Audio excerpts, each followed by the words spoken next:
Hello and welcome. The content of this video is for information purposes only. If you choose to put any of it into practice, it is your responsibility to do so safely.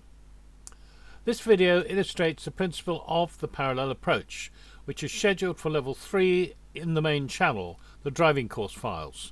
However, what is now called a nationally qualified IAM observer and what used to be a senior observer has said he could find it useful. Since it would currently be out of sequence with the TDCF channel program, the video is on the other channel. Before explaining parallel approach, there is an important point to make about mindset.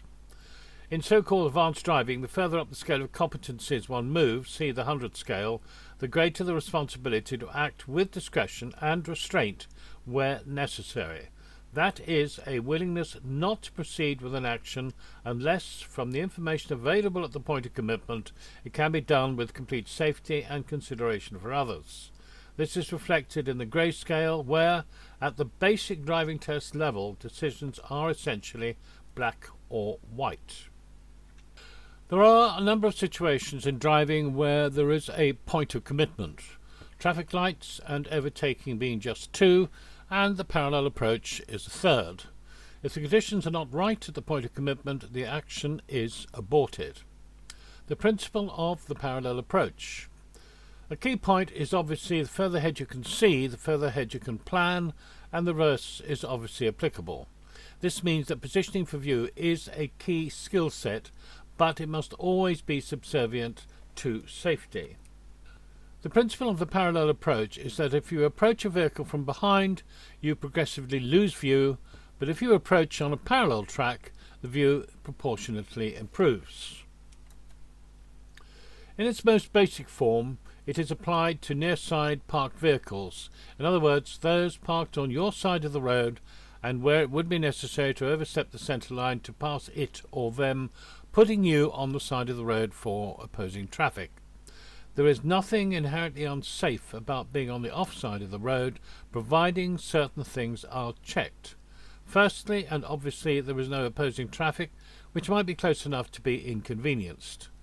Secondly, offside junctions pose a potentially higher threat than nearside ones, because many drivers do not understand it is a legal requirement to check it is clear and safe in both directions before emerging.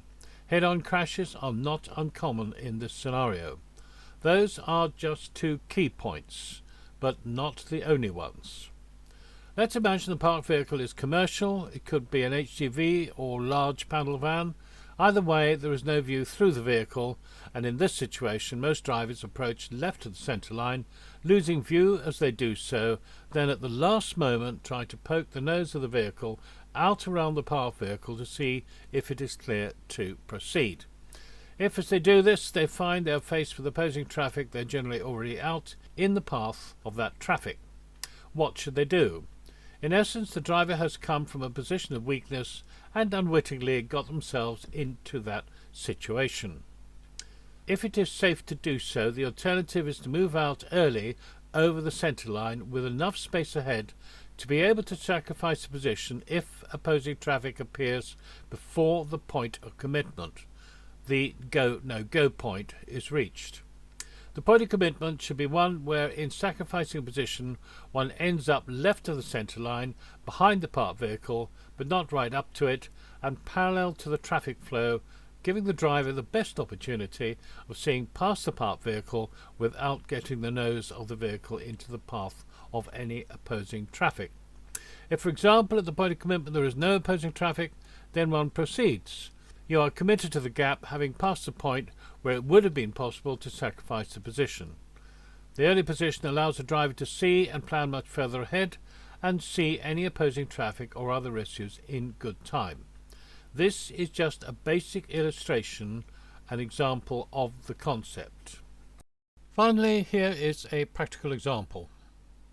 The access over pavement is partly parked on the pavement, so part intrusion on the road with mirrors, new vehicle well back.